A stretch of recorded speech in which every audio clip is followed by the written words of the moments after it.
Sekalian, hari ini kita belajar dari Yesaya 66 ayat yang kedua.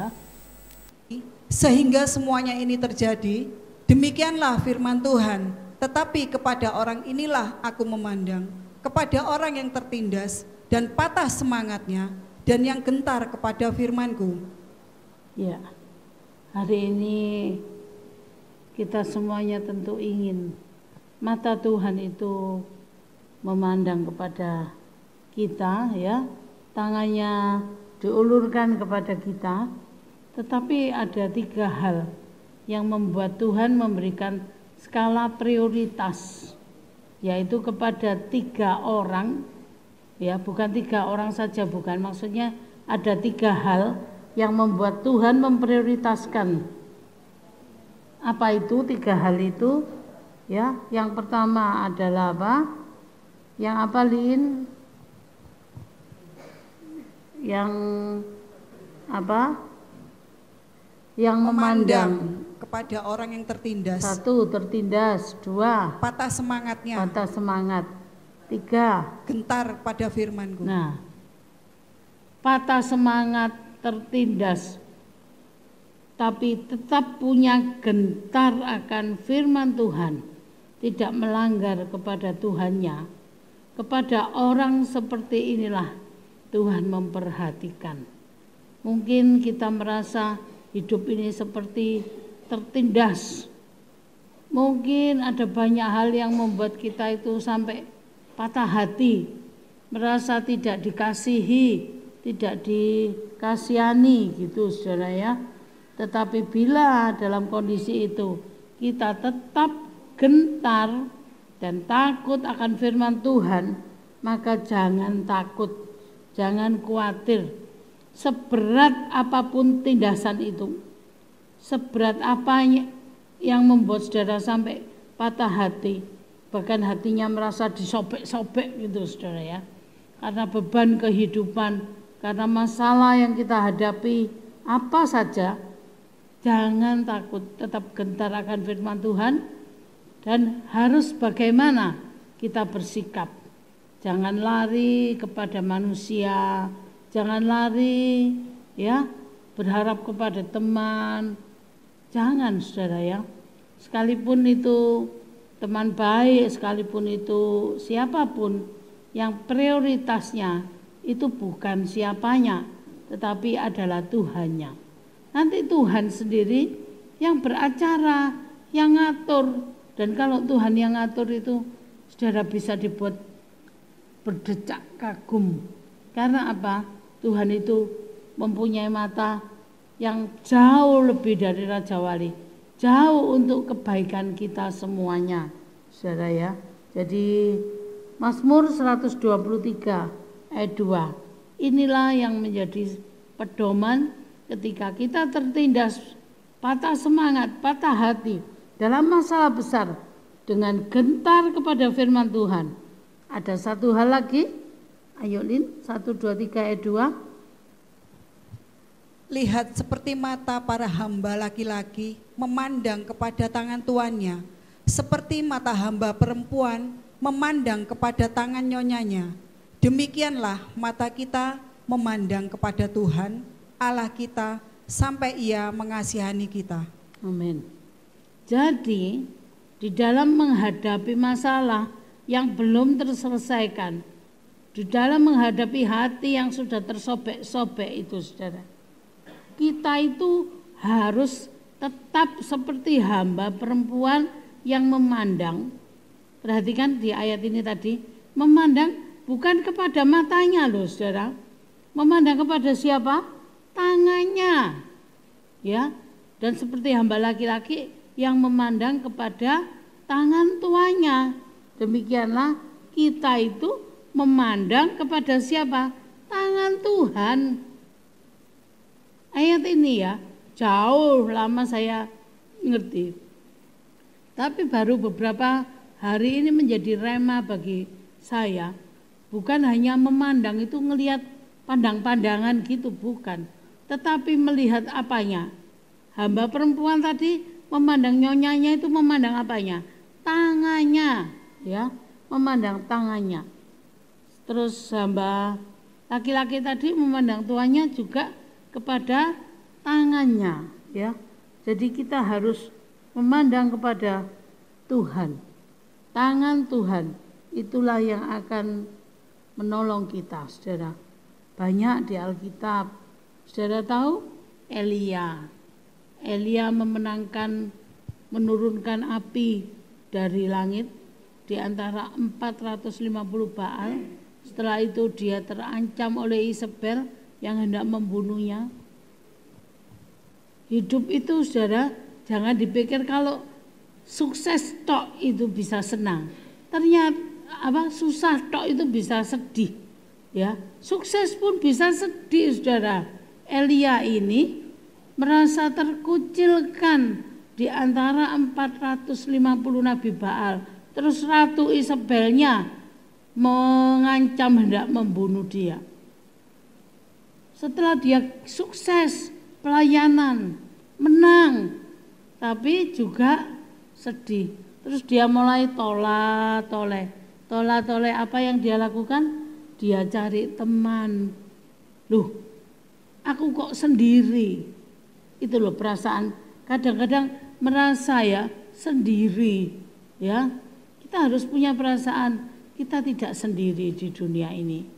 Nah, perasaan Elia ini sampai dia lari ke gunung dan bagaimana malaikat Tuhan menguatkan dia, memberi makan, minum dan sebagainya. Kalau saudara baca ayat-ayat selanjutnya, ternyata Tuhan masih menyisakan 100 nabi Tuhan yang bersama-sama dengan Elia fahamnya, bukan nabi Baal.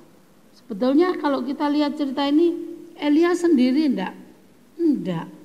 Tapi di dunia ini seolah-olah kita merasa sendiri. Aku kok diijeno sih? Kok enggak ada yang mendukung aku sih? Cita-citaku lo bagus, tinggi, tapi kok aku diklepakno ngene tok ya misalnya. Ada banyak seringkali kedukaan yang membuat kita merasa sendiri. Banyak saudara di Alkitab itu ya, bagaimana Ayub yang menghadapi ujian, cobaan dari hartanya, keluarganya, istrinya, ya, dari kesehatannya, dari segala hal. Ayub itu merasa teruji. Tapi biarlah seperti Ayub bisa berkata, kita bisa berkata apa? Seandainya ia menguji aku dan tidak ada rencana Tuhan yang gagal. Biarlah apa yang menjadi mau Tuhan di dalam hidup kita itu bisa terlaksana dengan baik. Jangan karena patah hati, tertindas, saudara merasa sedih. Jangan lalu undur dari Tuhan. Jangan saudara, tetapi tetap gentar terhadap firman Tuhan, tetap memandang kepada Tuhan, maka dia akan menyelesaikannya. Ada Daud ini masalah keluarga yang menjadi primadona akhir zaman ya. Di keluarganya Daud itu waktu Samuel datang, ya, kita akan mengurapi salah satu anakmu, gitu ya. Bapak ini loh, saya maksudkan bukan Samuelnya, tapi bapaknya ini loh. Oh ya, ini nomor 1, nomor 2. nomor 3, nomor 4. Semuanya Samuel tanya, bukan. Lalu apa yang terjadi? Lho mek iki tok ta anakmu. Kok bukan kabeh ya? Baru bapaknya ini ingat, oh iya ada yang kecil angon domba 2 wedhuse mekan. Loh ya panggilan kata Samuel. Kalau dia tidak datang kita tidak akan duduk makan. Hari ini kita pelajari bagaimana perasaan seorang yang terkucilkan di keluarganya. Seorang yang diremehkan orang tuanya. Atau ada orang tua yang diremehkan anaknya, kakak meremehkan adiknya, dan lain-lain. Coba, kalau Daud itu stres, terus dipanggil, ayo sana, gak katene, aku sudah diusir, aku tidak direken, aku dikucilkan, gak katene, wis, lari, jauh. Ada Daud yang diurapi, ada Daud yang jadi raja. Nah itu loh, saudara harus ngerti, jangan sampai ya segala kepahitan, segala tindasan, segala itu membuat kita itu lari, berpaling. Tetapi punyailah seperti Daud, sekalipun dikucilkan, tidak dipanggil, tapi ketika dipanggil dia tetap mau berdoa. Karakter ini loh saudara yang harus kita miliki, ya, dilecehkan ataupun tidak, tetapi kita harus tetap kepada Tuhan, memandang kepada tangan Tuhan. Kalau bicara Daud ini tidak ada habisnya saudara. Bagaimana ketika dia diangkat jadi panglima, jadi menantu, bagaimana Saul hendak menyerang dia. Apakah dia menjadi jemawa? Apakah dia segera membalas dendamnya? Tidak. Ya, itu loh saudara yang harus kita perhatikan. Ada Hizkia yang sudah ditentukan mati, kata Nabi Yesaya. Sakitnya itu sudah kronis, mati pokoknya. Lalu apa yang dia lakukan? Dia menangis, memandang kepada tangan Tuhan. Dia tidak marah-marah, tapi dia nangis, dia berdoa. Karena apa? Kasih karunia-Nya. Yesaya balik, ya, diambil kue arah, lalu apa? Tempel di lukanya Hizkia itu. Maka Hizkia menjadi sembuh, tidak jadi mati. Ada 15 tahun lagi untuk Hizkia. Bicara masalah kesehatan, masalah ujian, masalah terkucilkan, masalah diremehkan, masalah apa saja, ya, itu jangan membuat kita jauh dari Tuhan. Seperti khotbah saya yang lalu, Hana itu tiap hari dimaki-maki, disudutkan oleh madunya, Penina. Tiap tahun kalau bapaknya, suaminya Hana punya membagi-bagi kepada anaknya, Hana tidak pernah. Jadi siapa saja menyudutkan, dan dia di kitab Samuel itu dikatakan Tuhan telah menetapkan, maksudnya sudah diputuskan untuk menutup kandungan Hana. Tapi di dalam kemandulannya dia tidak marah-marah, dia tidak bersungut-sungut, dia datang dan menangis di hadapan Tuhan. Ya, hari ini kalau kita mengalami ketertindasan, keterpurukan, keterasingan, merasa sendiri, atau apa saja, tirulah contoh-contoh di Alkitab ini, saudara, yang tidak meninggalkan Tuhan, yang tetap hidup, gentar akan firman Tuhan. Kesusahan, kesukaran, patah hati, tindasan, diremehkan, dilecehkan, diasingkan, wis mbopo ae, itu tidak membuat kita berpaling dari firman Tuhan. Amin, saudara. Saya selingi satu kesaksian ya, saudara. Saya termasuk pengagum hamba Tuhan ini. Kalau khotbah sering dengar di radio, radio itu ya lumayan bagus, menguatkan, menjadi berkat. Tapi kok saya ini lama ya, kok dengerin ya, orang ini kok enggak pernah muncul sama sekali ya. Sampai beberapa waktu yang lalu saya diikutkan oleh teman saya, Tin ikut grup WA pola hidup sehat. Ya maulah ya belajar hidup sehat itu bagaimana, ini begini acaranya. Dan tidak saya sangka ternyata pemilik grupnya, koordinatornya dan penyampaian narasumbernya itu adalah pendeta itu tadi, saudara.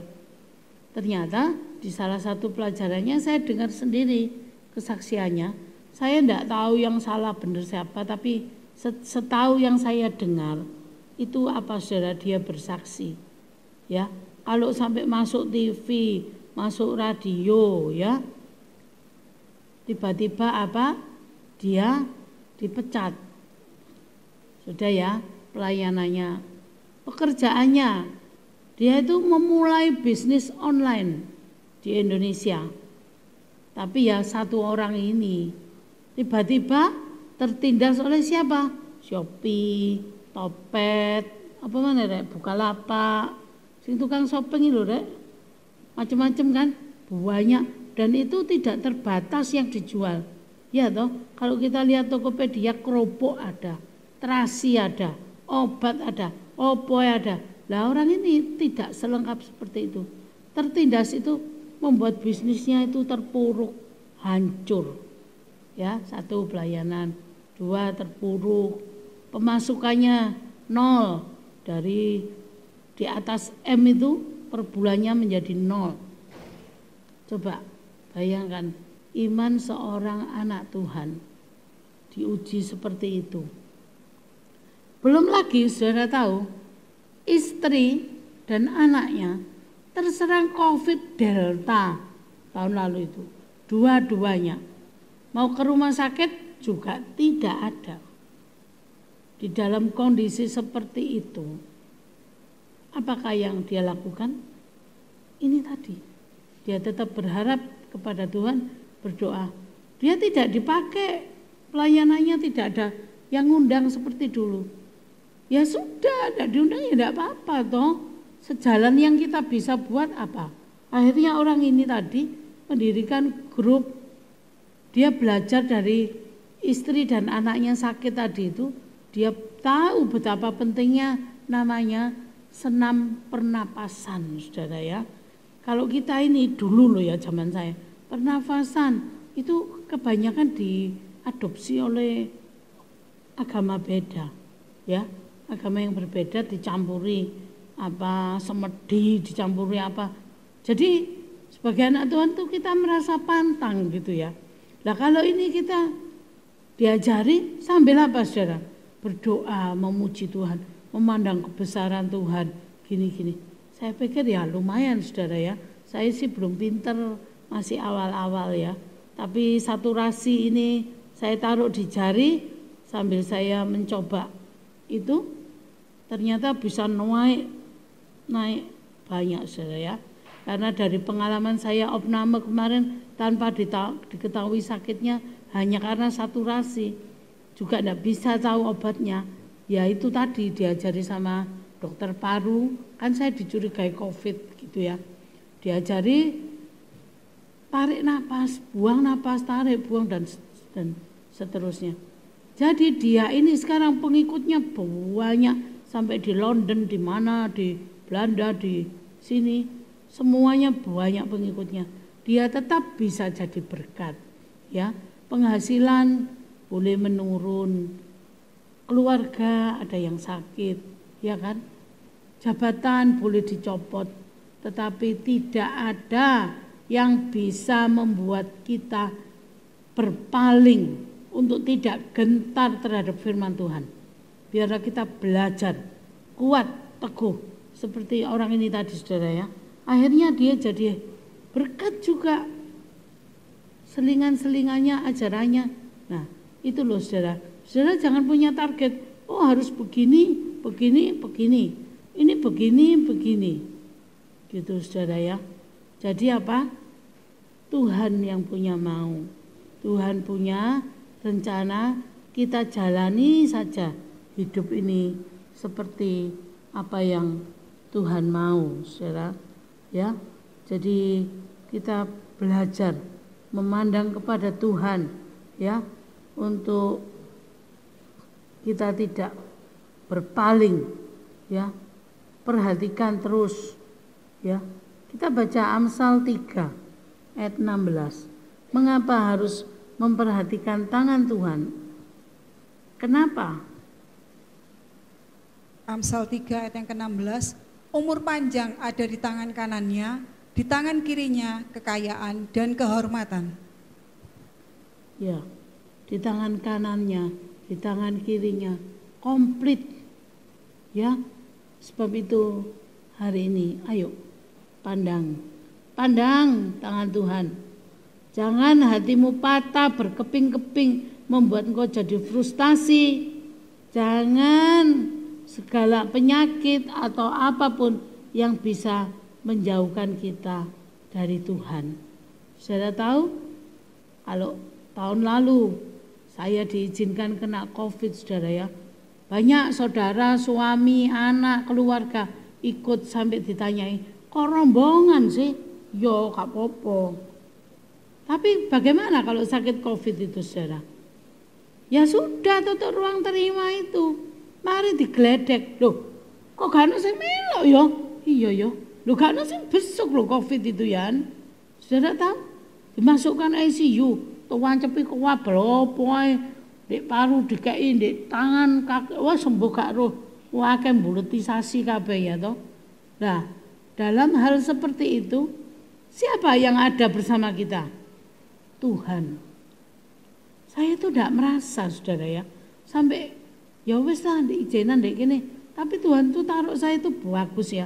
Ini ICU situ ruang suster, jadi ya ramai gitu ya sama susternya. Jadi tidak ada ya mungkin orang COVID kayak gitu ya. Saya sampai WA Semi di Nasos itu dekat sama Moi. Sem, gojekno Moi Sem, makan. Gojekno ini itu. Jadi memang saya ya lek nuruti susah lah ya mengkeretok, ngrasakno mangan. Enggak apa-apa, saudara ya, ada Tuhan.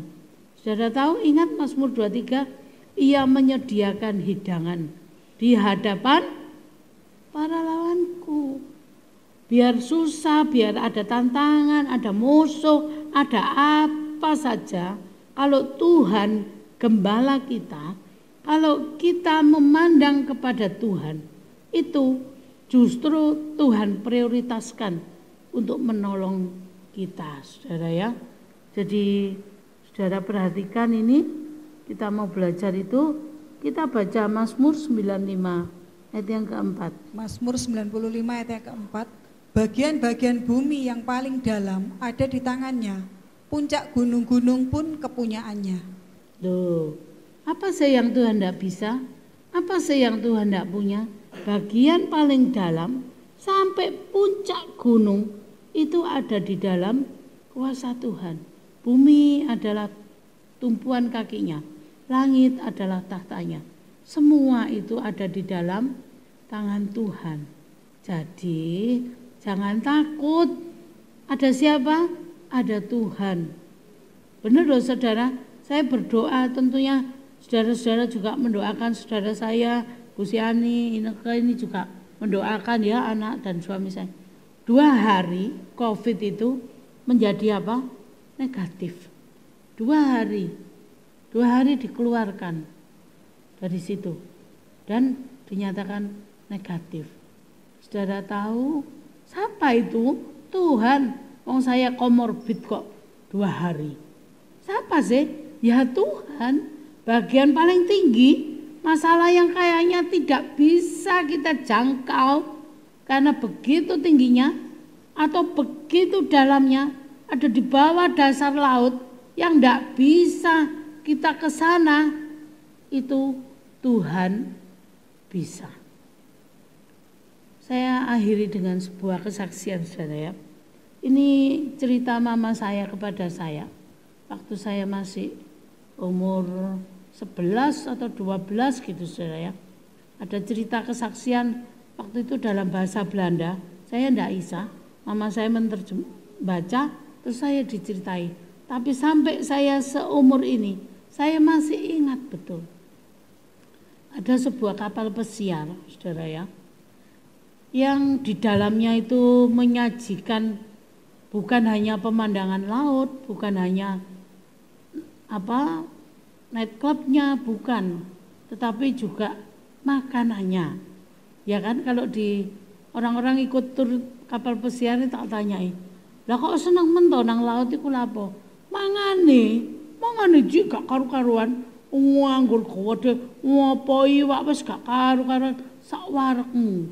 Nah, di kapal ini ada satu chef yang sangat jadi primadona gitu ya. Dan primadonanya itu adalah baked potato. Ya. Kalau koki ini buat itu beda rasanya. Enak gitu katanya ya. Katanya orang sini itu gitu. Pol. Nah, disajikan pada awal dan orang-orang request lagi. Nanti kalau mau mendarat sudah saya siapkan bahannya, saya mau buat lebih enak lagi dari ini. Ya, orang-orang seneng ya. Jadi kalau mau mendarat itu nanti gelong lencere wis mari, tapi senengnya apa? Ada baked potato yang istimewa gitu saudara ya. Apa yang terjadi saudara? Sementara seluruh kapal sudah nunggu penumpang ramai. Ayo nanti kita makan enak.